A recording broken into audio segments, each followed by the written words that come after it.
really excited to have Victoria here with us today. For anyone who doesn't know her, Dr. Victoria Hurth is an international keynote speaker, an independent consultant, a longstanding fellow of the Cambridge Institute for Sustainable Leadership. She was a project leader of the first international standard in purpose-driven organizations. And her book, Beyond Profit, she co-wrote with Ben Renshaw and Lorenzo Fioramonti, and she argues that the organizations should be governed for long-term well-being rather than short-term profit, which I think we can all get behind. So thank you for joining us today, Victoria. And it was a challenge to decide, what to put in your bio. You've done so much. You work with so many different groups. It'd be great to hear how you introduce yourself. I know you've used the term pracademic, which I hadn't heard before. So how do you bring your work to people? Oh, that's such a good question. And by the way, just firstly, hello everybody. Super to be here with you all. I've heard that this is a privilege, one of those privileged times where I get to speak to people who are already quite ahead on the journey, where the questions will be probably more nuanced and detailed. So thank you for that.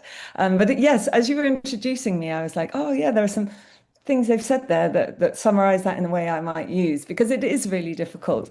In fact, it's kind of just mirrors the difficulty of the content itself, though. When you're trying to talk about the system as a whole and you're trying to do the perhaps crazy, maybe I'm sure some people think too audacious job of trying to help summarize the system and orientate and direct that system, or not to direct it, but to enable together for us to direct such a system. You have to be a boundary spanner across all different systems, or you don't have the credibility or really the content understanding to do that. So I will just say independent pracademic and boundary spanner. And then the summary I've been using recently is trying to help the world build its consensus about what truly matters and how to retain and grow that before we lose it. And I think that's really the thing. We've had the luxury of being able to defer those important questions. And now we have to bring them into the room. And that's not easy. And there are not many boundary spanners that are independent to facilitate that. So I think that's where I've sort of felt my way into this role because I realize how significant and that there aren't enough people enabled to do that. Yeah, and that is a big challenge, and as you say, a very needed one. And it may already answer my next question, which is why did you co-author the book Beyond Profit, and what outcomes are you hoping to achieve from it? Well, I mean, for me, I can't talk for my co-authors, and that was going to be two books, but ended up being one because really it was just one story to be told. But for me, it's the culmination of my life's work, and I didn't want to write a book as an academic that's a big part of my hat.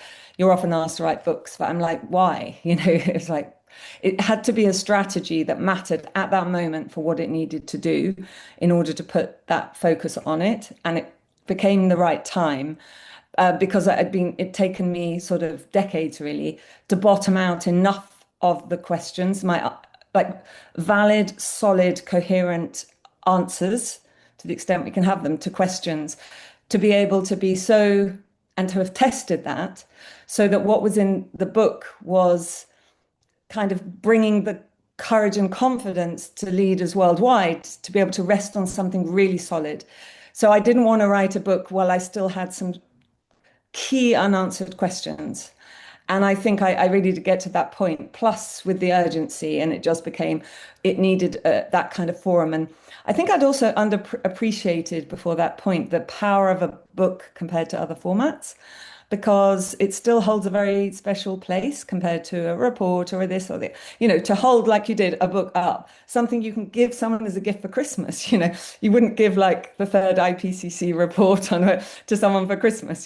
So it holds a different space, and to pull everything together and force yourself to say it in a way where you're really clear. I wanted to really spread that net as broad as possible because it is a book for all leaders at all levels. just because we were lucky, we got a great Financial Times review, but it's not for just for business, it's not just for fine, it's for everything. And so forced in a book form, you have to really watch your language. How are you putting this? Is it big enough? Have you covered it all off? So yeah, it became the right moment.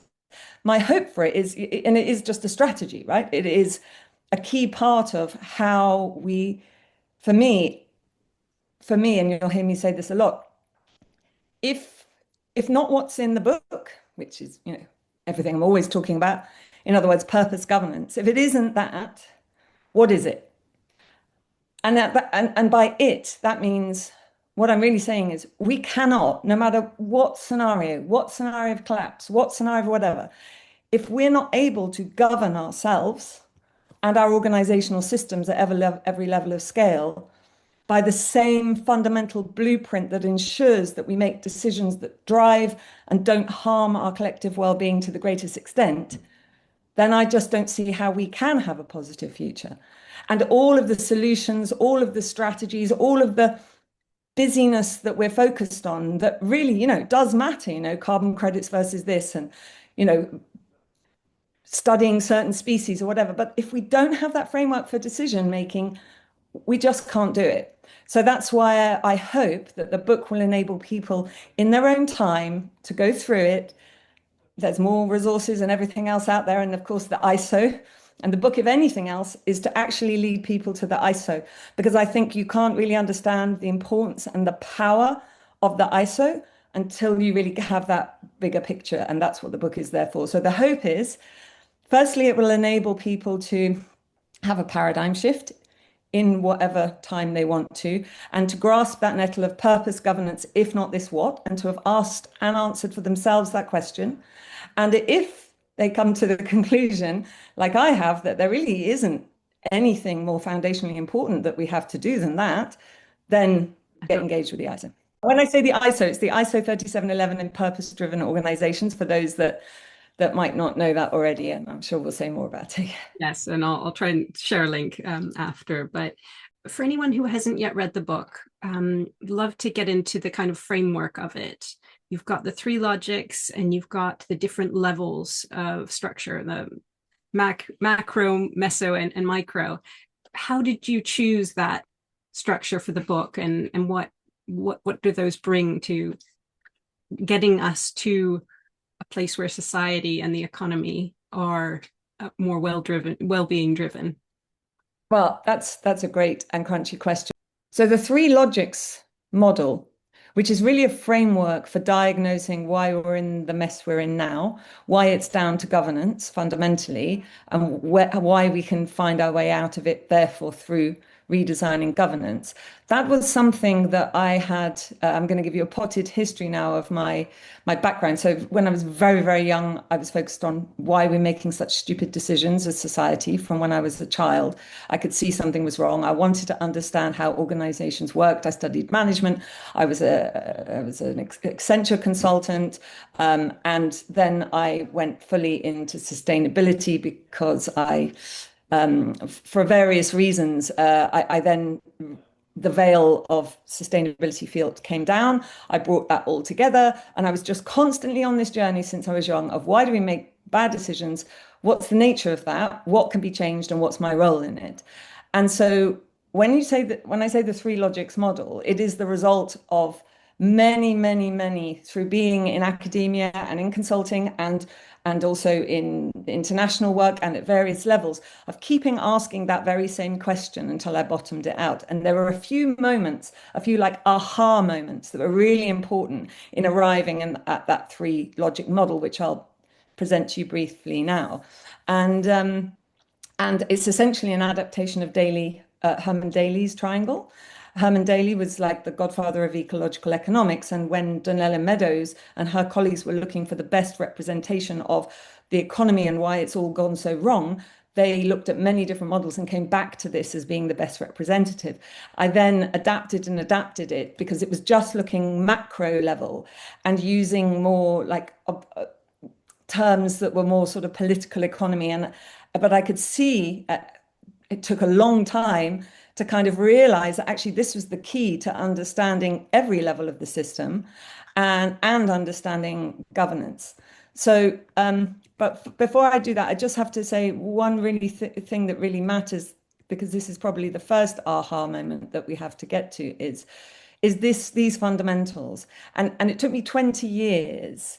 And it's one of those things that I want that book to be able to do, is to bypass those 20 years, because everything I'm going to speak about is staring us in the face. I can speak to someone in the pub who's never engaged with this before for 20 minutes and they will go, yeah, I totally get it. Yeah, that's exactly what, because we feel it, we live it, right? But putting words to it in a world where we've made common sense uncommon sense is really hard to do, right? And that's really been the journey. So things like, what is an economy? It's there to take resources and transform them for our collective well-being. That's why we buy into it, right?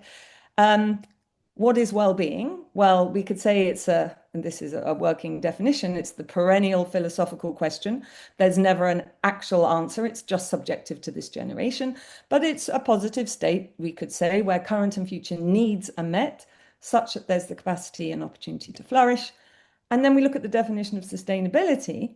It's development that meets the needs, we could say well-being, which is the umbrella of that, of the present without compromising the ability of future generations to meet their own needs.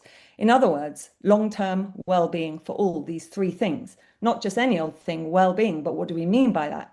And I'm doing a deep philosophical dive at the moment on the different philosophical traditions of what we actually do mean potentially by well-being. But we get to ask and answer that, right? And then long term, do we mean distant cyborg humans like Elon Musk, or do we mean long term in a different way? You know, again, this is a foundational question. But when we say well-being, we don't mean just this for now, for next year. We mean over the longer term. And when we say, and then for all, but who do we mean by all? So, but it can't just be long-term well-being for a few, which is actually the system we're running. And that was never the intention of the economy, right? And then what's really interesting, so when you go like, oh, aha, okay, so the goal of the economy is actually the definition of sustainable development. Okay, something really weird's going on here. And essentially we came up with a term called sustainability, which really meant doing the economy like it should be doing, you know, in its intent of a different era where we weren't quite clear that that involved something much bigger than us. And then we move to the definition, the mandate of governments, right? So this is the International Public Sector Accounting Standards Board. And it says that the mandate of governments is long-term well-being for all governments, which we kind of implicitly understand to be true. That's why we enable them to exist. And you look in the UK, the Local Government Act, they're corporations, they're incorporated, they have directors, and all their powers and their powers to take other powers out of the way is based on delivering well-being, right? So we realize that this is the massive elephant in the room. It's the thing that is sitting there as the ultimate value that we care about. Yes, not saying it's easy to define, but we're not even thinking about the end goal. We're not governing for that end goal. We're governing for an intermediary goal, which is money, because we've decided it's much easier to count and grow money and assume that that is going to grow our well-being. And we've shortcut it. And so really, this is not an issue of the intention or the economy is purpose-driven. Governments should be governed to be purpose-driven. It is just very, very, very bad administration of a goal. It is based on very bad assumptions. And the book goes into the detail of that, right? But we have to then understand, and this is where I'll bring the three levels and the three logics together. And probably you want to see this first, maybe. So this is for anyone who hasn't seen it. These are the three levels: the macro, the meso, and the micro. And in this context, that macro is the economy level. So when I said that there was a series of assumptions that mean that we're administering and governing or not governing the goal of long-term well-being for all, in our business as usual world, we have said that growing money equals growing well-being. And that's not just business that does that. It's government that does that. It's universities. It's charities in many ways. You know, I'm not saying in many ways there's so much we can learn for charities, but there's a lot that charities, I believe, need to learn from being truly purpose-driven. And it's a fruitful area. Anyway, so what we have is growth of money as if it's well-being, GDP economy, profit-driven organizations, or donor-driven, or research fund income-driven, or however we want to call it, and financially driven work and lives, where we count how much we earn as being a proxy for that. And I don't have time, and I won't take up the time because it's in the book, of going through all those fundamental assumptions that direct so much of what we do, but we don't realize. But the reason we do that and we moralize that is because we have a set of assumptions that say ultimately that we can buy our well-being in the marketplace, and it's the best place for us to buy our well-being, and that companies that make money must be doing better at delivering that well-being.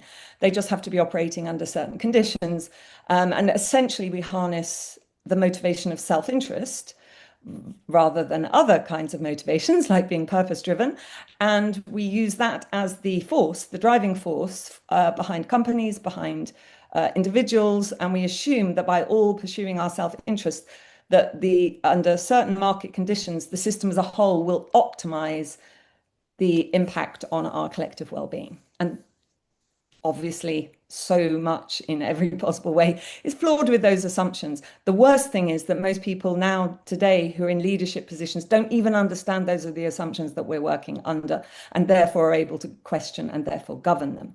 And where we're moving towards, and this really is the hopeful message, this is not just what we ought to be moving to. It is kind of revealing that in all my and my co-authors' times in their focus on the different levels, and I've been doing the sort of boundary spanning bit, there is movement on this everywhere in the world. It's called different things in different ways, and most people are not aware of the other parts of the system, either within the system or across the systems, right? So it doesn't matter what we call it. We can call it a well-being economy, we can call it economy for the common good, we can call it the care economy, we can call it doesn't matter. What matters functionally is that there's economy that is where the goal and the means to the goal is collective long-term well-being. We are anchoring ourselves to the end goal, not to an intermediary goal. That's what matters. Same at the meso level, at the organizational level. Now, governments are organizations, so and this is where the rubber hits the road, really, is the meso level, because that's how our decisions are made. So really that meso level spans the macro and the micro, which is meaningful work and lives, purpose-driven life, which I'm sure everyone here will understand. And these are not different systems. This is one system that is nested. And like I said, I've seen people working, but what happens is we've got people working in those systems, but they're actually working in business as usual over on the left, right? And trying to push the system from within to get here. And the message in the book is we're not going to be able to push the walls of the system to get to a fundamentally different logic of how we make decisions. We're going to have to leapfrog there. And that is going to require us, first and foremost, to understand where we are going to and to have buy-in that if not that, what? So that book really is that clarion call. It's saying, we're not going to do it as we're doing it now. We've got to be able to make a big leap somewhere. Not chucking out everything, just effectively and efficiently doing what we were hoping to do. And we think it looks like this. And by the way, here's an ISO standard the world's building to define precisely in terms of behaviors what that means. Okay, and then if not, command and control, because we haven't got no choice to stay in business as usual. It's killing itself and it's killing us. So we go here or we go to command and control. Think about COVID, just a small taster of what might happen, right? So then we get to the three logics, right? Because when we then, with a bridge to governance, right? So then we have to get some really, you'll see all of these are just fundamentals, but they're the fundamentals that we just take for granted and don't pin down. Is this what we mean, right? So organizations make organized decisions. So I am governed because I am an organism, and all organizational systems are governed. All organisms are, all life, you could say, is governed because you have to make a decision. A tree has to grow a root left or right, ultimately. It has to have a governing faculty at some level that says left rather than right, okay? And so any system that does that has to be governed because it's a system that makes choices, makes decisions. Organizations are when one person comes together with other people to act as if they were one organism. That's ultimately what's happening. And organizations make organized decisions. So unless they don't and they're disorganized and actually everyone's doing something different and no one's really quite clear. Now that's more like the reality because we don't necessarily have a handle on governance, but this is the intention. Otherwise, why come together and do it? Just stay as individuals. Governance is what structures routine decision making. It is the ultimate sort of encoder of lessons in the past and aspirations for the future in terms of how you show up when a decision has to be made. What are the fundamentals that are employed before you start working or employed within dynamic, complex contexts? But what are the fundamentals? We'll get a little bit more into that because it's where it gets very practical. But then we talk about culture. And for me, culture and governance go hand in hand, because if culture is the way that things are done around here, ultimately governance is the thing that structures how things are done around here. Now, the problem is we tend to not really understand what we mean when we say governance. And we either think of it as being we usually think of it being really formal and just like certain rules or whatever. But it is a system that's much bigger than that. And it essentially structures what I would call cultural hardware, systems, processes, routines, ways of doing things, and cultural software, what gets promoted, what who are the heroes, all of the intangibles and tangibles. And that really is what creates a culture. A culture is, you could just say, a system that is governed to do things routinely in a certain way, right? So anyway, then we've got the standard in governance of organizations, which for the first time took governance, which goes back to Plato, and encoded it in a way that was not co-opted from the system on the left, the business as usual logic one system, I would say, which is about financial self-interest. So whilst governance goes back to Plato, it became professionalized within an era of logic one, to the point that we can't separate our understanding of governance from our understanding of short-term financial self-interest. And so the codes that started to professionalize, the Cadbury and everything since then, and the financial crises, is really based on that fundamental that governance is there to protect money for investors, stroke owners, primarily, right? So we needed something that would actually say, but what is it to govern an organization foundationally? It doesn't matter what size, scale, where it is in the world. And that took 5 years to build. It was signed off by 164 countries. And I had the privilege of leading that process, which is one of the places that I get this sort of tacit knowledge about where the consensus is and where the difference is, but where the not differences are across the world. And this matters because if we just take nothing else but the definition of governance from that standard, a human-based system by which an organization is directed, overseen, and held accountable for achieving its defined purpose. So oversight and accountability are connected to direction because you oversee your direction and you're accountable for your direction. So at the heart of all of this is direction. And that's where you get to the heart of decision making. All of this is about decision making because direction has two key factors, and it could be the smallest decision you're making, or it could be the direction of the organization as a whole. There's always a maximizing goal. There's always an intentionality of what it is that is trying to be achieved. Otherwise, you wouldn't bother. You wouldn't move. You wouldn't do anything. So there's an intentionality. This is what we're trying to do. But all decisions and all existence of intentionality has to be enacted within boundaries. And those boundaries are chosen and unchosen. And some you can set your intention around, but then you hit reality and other boundaries come into play that you maybe couldn't have predicted.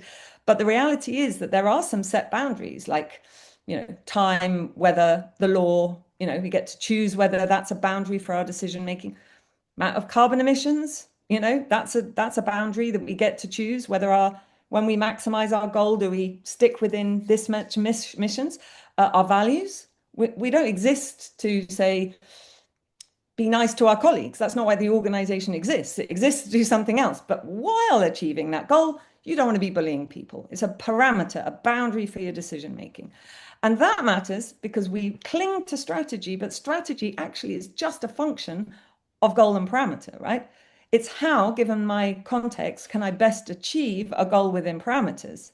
So we can't weigh up strategy. We can't have conversations about strategy unless we know ultimately what we're trying to achieve within what boundaries. And this is where we get lost, because as if anyone's, you will all have organizations and worked in organizations, and you'll know how unclear often those things are.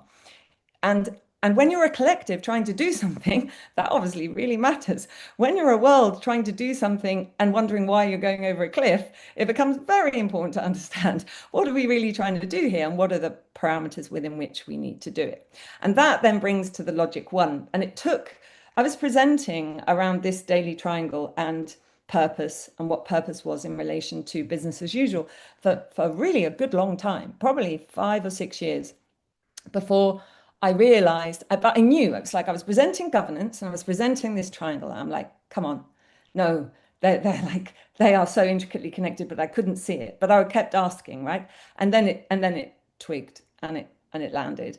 And I realized that what was going on here is that ultimately, and this was Daly's key insight really, that we're stuck in the middle of the triangle. We were producing intermediate ends for intermediate means. And in a hyper-financialized world, we can be really clear. We mean financial capital as the end maximizing goal. In other words, profit maximization. So we go into market X and do market Y, and our innovation and our companies are supposed to be built in a way for the self-interest, financial self-interest normally of that organization.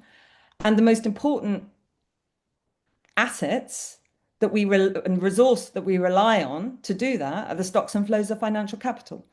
And they're not the same thing. Money is something you need to do something, is not the same as money is the goal as to why you're doing it. So when people say, oh, profits are important, it's like, yeah, okay, profits is the goal or the means to the goal. And that really matters because they're different functions. Everything interrelates, of course, but they're different skills, they're different ways of doing organizations. But it also matters because it's only when we strip those apart, that we can make good decisions, but also that we can understand that profit can be really important without having to be a goal in its own right? But why this matters, of course, taking what I said earlier, is that you then constrain your strategy within this box. And what's in there will get the thumbs up, and what isn't will get the thumbs down. Because what we're doing is we're saying that the ultimate goal, that's just a function of the market as a whole. And actually, because we're relying on self-interest, we shouldn't be asking companies to be focusing on well-being. We shouldn't be asking them to educate their customers, because that is a total anti-free market way of doing things. Because you can't just on the one hand rely on self-interest and then rely on this close relationship where those self-interest people are not going to try and co-opt the citizens. So we just ignore marketing as a whole function that actually does that. And that's why Rory Sutherland said, I'd rather be an evil than a bad marketer, because let's face it, we do manipulate people. And we know that it's being manipulated for self-interest, right? But that's off limits. That means innovation is not pointed there. It means you're only going to innovate something if it maximizes your money and you have enough money to do it. You're not going to, it would just be irrational to do something because it made a little bit less money, but had brilliant well-being impact. I mean, that just would be stupid. Why would you do this? In fact, as Friedman would say, it would be unethical to do this because it's not your money, right? And these are so powerful, these, but we don't even understand them. So we just act within those rules. And then, of course, at the bottom of the triangle, what financial capital sits on, the stocks and flows of money sit on the stocks and flows of non-financial capitals, which sits on social and environmental systems. And these are not the parameters that we use for our decision making. And that's why, of course, we're asset stripping routinely, and we're also not innovating for the well-being we could with the resources we have. Now, in this one diagram, you can understand why we have an unsustainable world. It's just obvious. I mean, you run a system like that, you supercharge the size of it. No one ever thought our organizations would, and the economy would be as big and as speedy but here we are, running this system at full speed, and it is a road to disaster. Just you can just look at it. And then, and I'll flick through the other things, but just to say, a really important part of the book is describing why what we're doing as our best hope is really a road to nowhere also, because we are not questioning the fundamental assumptions about how self-interest is the goal, and as long as we do this and the way the market works, and we're not questioning that. What we've done is say, and especially after the 2007 crisis, we said the issue is, we're not going to grasp the hard nettles. Everything's fine. It's just that we're focused on short-termism, and this is really bad, and that's driving everything bad. Now, we can all agree that short-termism is terrible, of course, but it isn't the fundamental problem, right? But it solves, if done really well, a lot. The problem is you can't really solve really well thinking long term when the major power in the system is sitting here. And so unless you're really, really clear about what we could call enlightened self-interest, because that's what really we mean when we talk about, yes, we want to make as much money as possible, but in the long term, not just for tomorrow. So you have to be enlightened. And that's great, because this is where stakeholderism and ESG actually starts to make actual logical sense for decision making, right? Because you keep your goal here, but you start to broaden to the extent that you're enlightened. Your parameters go from just being, well, as long as it's we've got stocks and flows of financial capital to do it. It's like, and it sticks within the carbon budget. And we're not burning out our workforce. And, and you can layer on to the extent that you have enlightenment, right? The problem is, whilst you may, at a best case scenario, but we argue in the book, there's no way that we're going to achieve that level of sustained enlightenment, the curiosity to want to know these extra boundaries, because you really, really are not just worried about your pension in 5 years and clearing off and moving to a company, but you genuinely care about the long-term future of this company.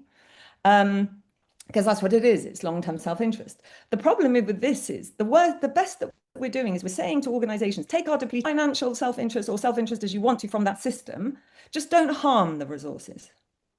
And I'm wondering at this point, like, why is it we even have organizations? We talk about business and enterprise or organizations as a whole. They're society's vehicle for creating well-being, for taking resources and transforming them and allocating them for well-being, i.e. the economy. So if it isn't our organizations and including our business that are doing the innovation to do that, who's doing this innovation? Especially when we have the mother of all innovation crises.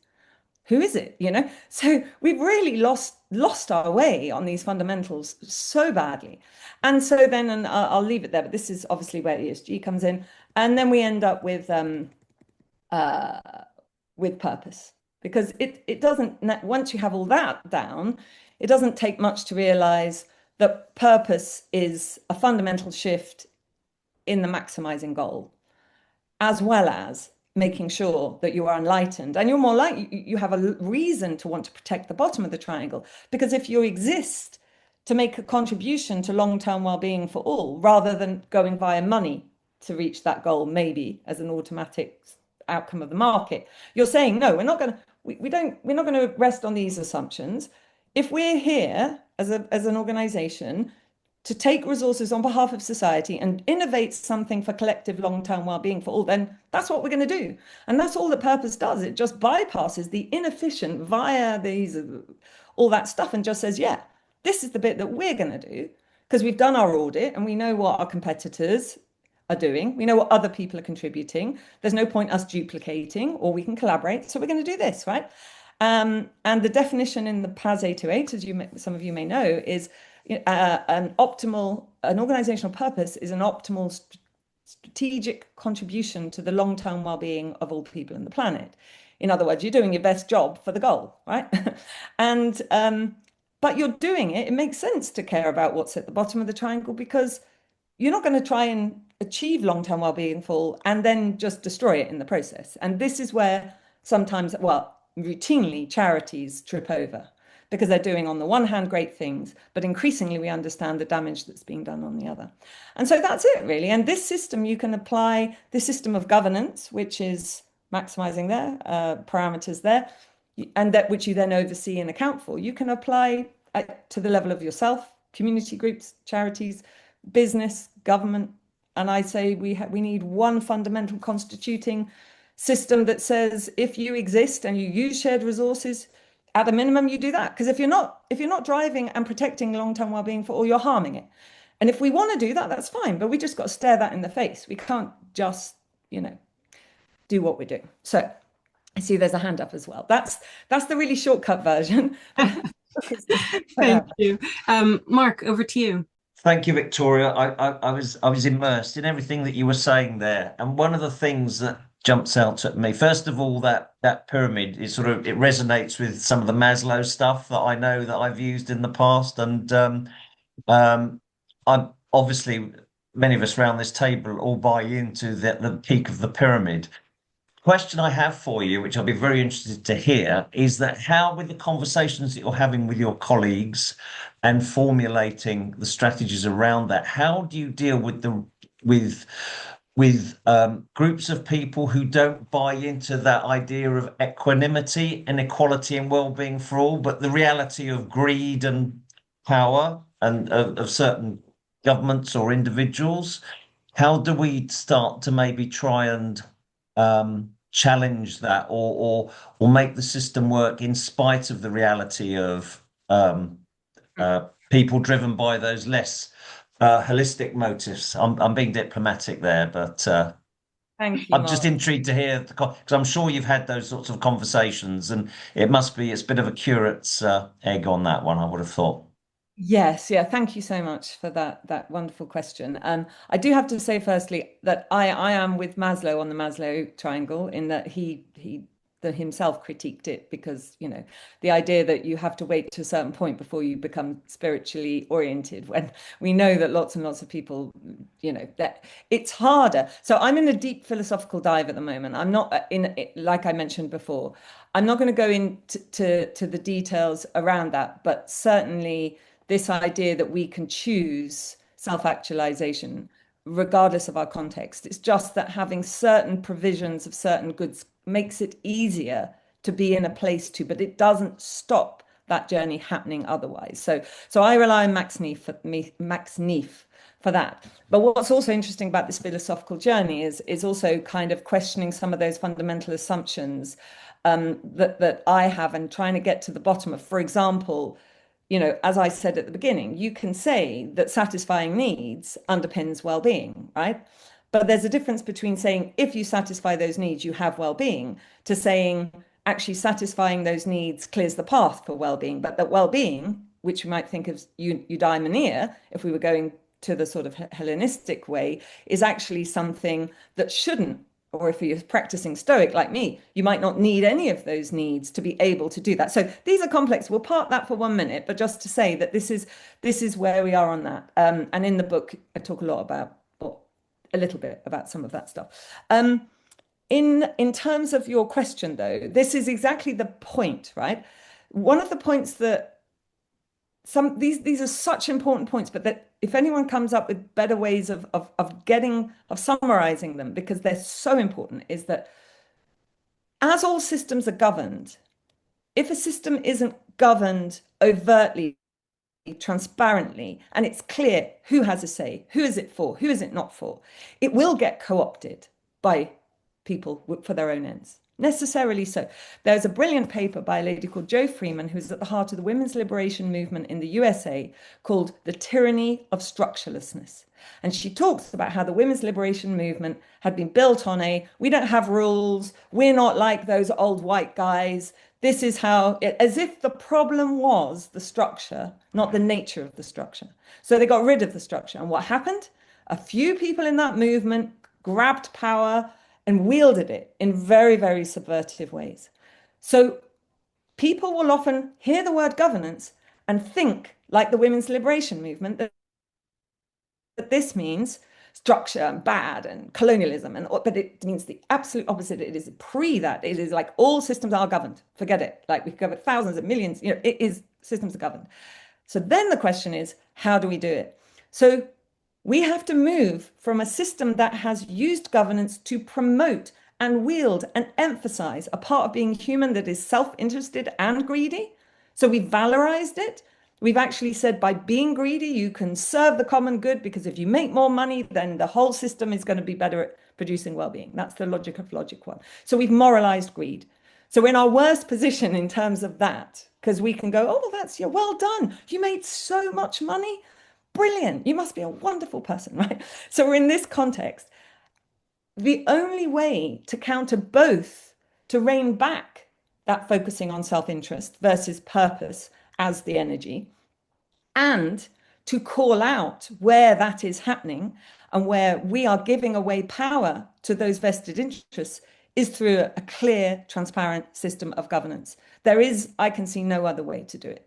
And so the hard work, therefore, is how do we build global awareness of everything that I'm just saying here, which are just the basic foundations, and enable us to feel confident as leaders to lead for that new governance. And that's where the standard becomes so important, because it gives a platform that has gone through a global consensus process to say, here's a first go at this, guys, that we can all keep coming back to get better at. And therefore it's transparent, and it's not owned by a particular person or a company or a country. It has the biggest possibility for participation that exists currently in our global system, I would say. One of the things that I've been working on for quite some time within the context of what we're calling the wellbeing economy is this network of networks. And there are millions and millions of people out there involved, whether it be a local faith group, whether it be off-grid farming, whether it be a social purpose business, who are coming with the same values. So for me, which is a word we haven't really talked about at this point, or you haven't mentioned, is if we're coming from this point of values, even if you've got a different belief system and a different background, we can link in. Now, as an early feminist, I'm not sure that I actually agree with what you've mentioned, what that woman's book's about, because that's not how I remember it. But anyway, the fact is that we can, if we get the values right and we get the story right, and we don't get too lost in the kind of corporate language, if you like, and indeed the structure and the governance of it, but really excite people so they feel empowered, so they can live and work a different way. That's what I'm working on right now. And I'm writing and I'm speaking and I'm looking and bringing in, and I've come in touch with so many amazing networks of people who are coming from exactly the same point as you, as Paul and Anna, as probably most of the people on this call. So it's how can we create something where we bring us all together and we amplify the story? Because right now, I don't know if all of you or any of you have been aware of this emergency briefing film that's been going around at the moment, which is just, has anybody else seen it apart from me? It's horrific. It's propaganda. It's scaremongering, in my opinion. And it's, you know, it's been very cleverly marketed.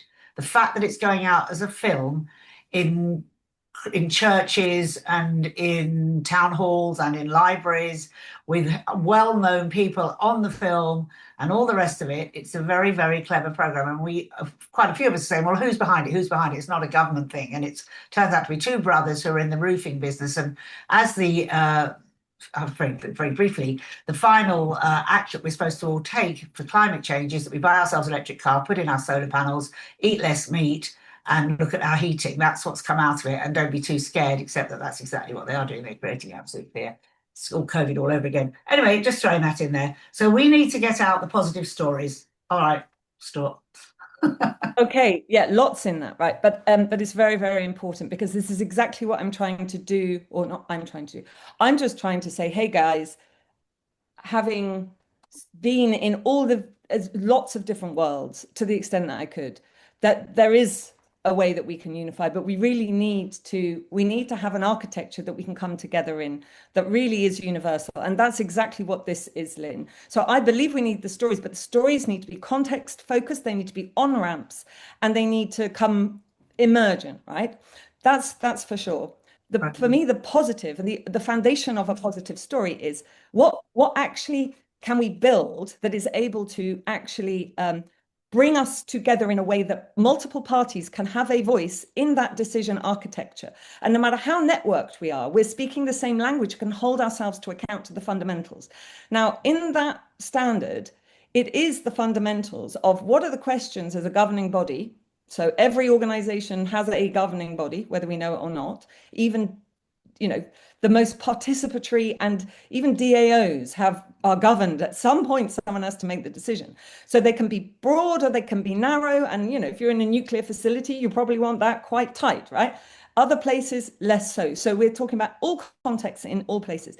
What are the absolute fundamentals around driving and not harming well-being? What are the questions that need to be asked? So that's all that it does, is it holds the space for that. Then we get to decide whether we literally just say we're existing for long-term well-being for all, and we're going to make that up daily, what we mean by this, and we're going to protect long-term well-being for all. And this is where it gets interesting, because you can't just make that up daily, because any little network node, no matter how, you know, autonomous and small, we do not have the ability to understand what are the boundaries, global system boundaries within which we, as one of X billion people, are part of, right? So we can't know what our potential impact on, for example, climate change through the decisions we make, unless we're part of a global informational system. So that boundary might need to be commonly held, at least in principle. Values, which you talk about, are boundaries. So I will often talk about how, you know, as in if a value, we talk about worldviews. A great thing about the standard is it puts these definitions out there that we can then challenge. So worldviews are fundamental, what we fundamentally think is valuable to enhance and protect, how we think the world works, and what do we think the state of these are in. So it's our stance for action, right? And within that is encompassed our values, because it's what do we really think is valuable. Now, values will inform our purpose, but then they need to inform how we go about achieving that purpose. So if they're just a thing on the wall of what we would quite like to be, as you know, I know you'll say this, Lynn, obviously that's nonsense. They have to be lived.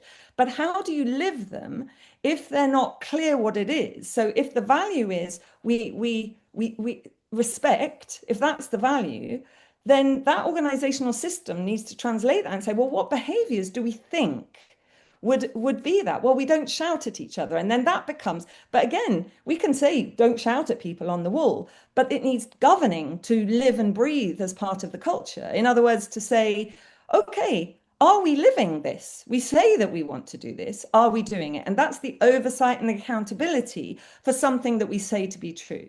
And so that's really what the standard is. What value do we want to exist to generate? And what value do we want to protect in the process? Now, we can be vague about that, or we could be tight about that. And what is going to be context specific. But that's a major thing I would say. If we want distributed, let's just say we want participatory, distributed, networked organizations that can make strategic, agile decisions on the go, embedded in the interconnected web of life that we're in, without governance, especially in a world that's been co-opted. Maybe one time in the future, when in our DNA we work well, we can make that governance lighter and whatever, but we have to consciously choose our decisions. And I'm somebody that's a design troublemaker, been through the kind of corporate pathway, being the heart of purpose, user-centered design, etc. Even shared some time at Accenture myself. The thing that was popping into my head from your talk was almost one thing that I wanted you to say, which was about tribes, where the sense that we are tribal, and we've kind of forgotten that we're not a global tribe, we're a local tribe, and the way that we actually work is that we create a tribe that actually sustains and lives in balance and etc. Because I guess that's what we're genetically programmed with. You know, in our DNA, we are tribal creatures. So I guess, and maybe there's an element of us rediscovering this when we've maybe called it well-being or culture, but it's feeding that tribal nature of us needing to feel like we belong to something, but also something that we ourselves need to protect and maintain, because without it, we cease to exist. And I know it's very difficult for the general everybody to actually kind of engage with these kind of existential, big thinking ideas that you've, wonderfully articulated. But, if I explain it to my mum, she's not going to get it. And it's just like, anyway, that's my thoughts and points. And it's absolutely, the reality is, your mum probably would get it, but it just needs to be put into the right terms. Because like I say, we govern ourselves. Oh, I want to get fit. There's a goal. I have parameters. I only have this much time a week and this. Oh, well, what am I going to do? Well, here's my strategy. I could go to the gym 3 times a week. We live governance all the time. We just a bit illiterate in the fact that we are at all levels, right? Your mum probably can be grasp that as much as the average CEO, for which everyone seems to think we need to treat like small children because they don't have time to think about anything complex. It's like there's a part of this which is where we have to get a bit real about the fact that we got to step up as adults, and some of us are going to have to grasp this level of complexity and then simplify it. And it's the system of governance that does that. In terms of tribes, I have, so I was a marketing professor when tribal marketing came into the thing. I'm also have a psychological, sociological and anthropological background, especially in anthropology where you get that. So for me, the two behavioral theories that stand out of all of them are norm theory and identity theory. And they say a lot about tribes, but they say it at a more, I'd say, foundational level. If you go back to the Hellenistic philosophers, they were, and Plato, talking about the polis, a city of a certain size, which is actually where our identity should sit, not nations. And then we've got nations identities, and then we've got this. So I would substitute personally the word identity for tribe for identity, especially in a fragmented world like we have, where and identity theory, and I don't mean formal identity theory, that is very logic one, actually. I think we need, but theories around identity, the fact that we hold multiple identities. What you could say in language was we're parts of multiple tribes, right? Each of those have distinctive cultures, which is what makes them so. And that when you go back again to the Hellenistic philosophers, you're talking about understanding yourself and the choices that you have as an individual, that carried on through the existentialist philosophers, and then broadening your sphere of concern and influence so that you can make decisions not just for yourself, like when you're a child. It's really a maturity framework, right? But Heraclitus and then the Stoics talked about this kind of going from the individual out to your family, out to the roles that you play, out and further out to the point that you're able to, in Stoics' term, that the whole universe, that we are interconnected, like just physically, with all the substance and everything in the universe. And that should be our sphere of concern. So you could argue that we just have to broaden our sense of what we think our tribe is, and that needs to be something that's quite consciously done.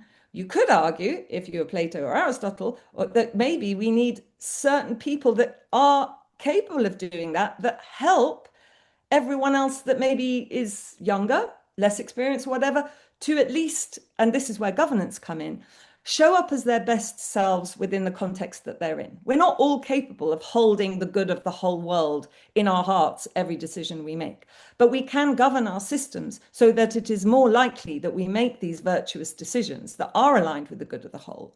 And sometimes we might have to fake it until we make it because the governance keeps us in place. But as we're facing a cliff now, we may have had the luxury to say, oh, well, no, I don't think we really want to do it. It's okay if some people create harm over there. But we're facing a cliff now, and we have to decide how much of that harm we can take structurally and that we want to take morally. Interesting that you mentioned city structures. Andy Burnham is a former guest of MarketingKind, and a study in the Lancet showed that as a direct result of his policies, well-being in Manchester did increase, literally in terms of even average lifespan increase, which was significant because for average lifespan to increase as a result of policy, that means people whose lifespans would have been artificially cut short by exposure to poverty, for example, have to expand really quite a lot. So very significant. He said on Friday on Newsnight that he was ready to reverse 40 years of neoliberal thinking, which I suppose is the root of a lot of this self-directed decision-making that you describe. So I don't know if he'll be listening. Neoliberal is logic one. Yeah. I don't know if he'll be listening to the recording, but what 3 promises would you like him to make if he ends up standing to oppose Keir Starmer and become Prime Minister? I'd like him to make one, and that is to govern as a purpose-driven government, because the infrastructure and the law and the constitution is there to say that at its foundation, the government should be purpose-driven. But is it being governed to be purpose-driven? And I would say if you ask the average person in government what governance is, I don't think you get a straight answer. I don't think you get a coherent answer. So we have illiteracy. So maybe as a sub-goal, and that he would train everyone in government on purpose governance. Well, obviously you'd have to do that, and basically and then How are you going to do that? Well, ISO 3711 is there to give you a platform to be able to do that. If you've got a better idea, brilliant. But that's what I would commit to direct, oversee, and account for the decisions that the government makes in relation to collective long-term well-being, and to define what it means by that. That is a very good goal for us to all advocate for. And your advice to Andy Burnham for leading the country is also applicable to all of us leading our organizations. So and leading ourselves. And that's the thing. That's the brilliant thing, though. Once you get literate in the foundations of purpose governance, which are just agnostic in a way, like governance is agnostic because you can govern any system, but purpose is what means not only do we have our hands on the kind of how we can kind of shape what we do, but we know where to turn that wheel to something where we want to be, right? So that purpose governance literacy, once you learn it, and of course you have to practice it. It's like, it is philosophy. You have to practice it all the time, but you can use the same skills to influence your community groups, your church groups, your government, So that, I think, is the greatest power, because we could start teaching this in primary school all the way up, like now, because we can't be citizens unless we know how to do purpose governance. How can we govern government? We're the ultimate governing body. How can we do that if we're not skilled in it? How can you be accountable for something when you're not clear what that you're accountable for? I mean, these are just basics, and we've just got away with so much sloppiness. It's not just neoliberally directed bad assumptions. It's also a bad carrying out of that, which I'm very grateful for, because we'd be over the cliff faster. But it's sloppy logic one. We know how many companies, when it comes to things like energy efficiency, if you really, really cared about profit maximization, there were things you would do at a drop of a hat, because, okay, yes, if it goes beyond like 2-3 year payback, it doesn't enter the game. But there are some things that like payback money now, including in councils, and they're not being done. So this is just like bad decision making general. and we can't afford to do that level of bad decision making if we're going to try and turn the tide on this. Yeah, there's quite a lot of effective lobbying that's actually not in anyone's best interests that's happening in governments and in organizations. That's exactly. And of course we have like Trump who he doesn't even realize that being greedy is supposed to lead to something good. But this is where I would say, and also to Lynn and everyone, that in this is how I believe we bridge these worlds. This world of good decision making is not alien to community groups and people telling good stories. If our good stories don't enable us to make good decisions, then we'll get derailed, and we'll get derailed by the status quo. So holding those values firm within a governance system where everyone can participate and challenge them and say, is this the right purpose? Are these the right values? Getting that architecture of decision making is so important for empowerment, I believe. It may sound corporate, but it isn't. But it also is. It's everything. To Andy Burnham, I would almost kind of pose that he gave Manchester its swagger back. In regards to the fact that I think there's a simple thing about why Manchester's been a success is because its belief in who they are and what they do. And to quote one of their great philosophers, Mr. Liam Gallagher, they just go out and effing have it, because that's the way they wake up in the morning, because I'm proud and I'm proud to be Manc. And that, I think that's the tribal bit that I was driving at, is that level of belief is something that it's almost like you're fighting for within these companies. So Neil, this is a really great example of what I was trying to say there before, bridging what Lynn was saying with the architecture of governance, because that's a great story. That's something you can imagine. But wielded within our current governance system could just lead everything even in a worse direction ultimately, because what do we mean by just doing it? What do we mean by swagger, right? And so we need that architecture of decision so we can unleash all of those stories within a place that is going to be going in the right direction. Is actually, that it's a safe place where we can have chaos within the biggest possible structure. Because the other thing to say is the more that we don't do that, the more we create rules and we grind ourselves down because we're trying to plug holes in a system, because that hurts and that's harmful. And then we're just bound up in red tape, right? The only way to release that is to create a big architecture within which you can have more enabling adaptive strategy. So, and then you can have the stories. that bring it all to life within but bringing a story, you know this yourself, her. If you bring that story in the wrong context, that could mean all kinds of things, This has been a very mind-expanding, beautiful discussion. Thank you so much, Victoria, for joining us. Yeah, thank you. Just to say, there are LinkedIn groups for the book and the Standard online. It should be coming out hopefully beginning of next year.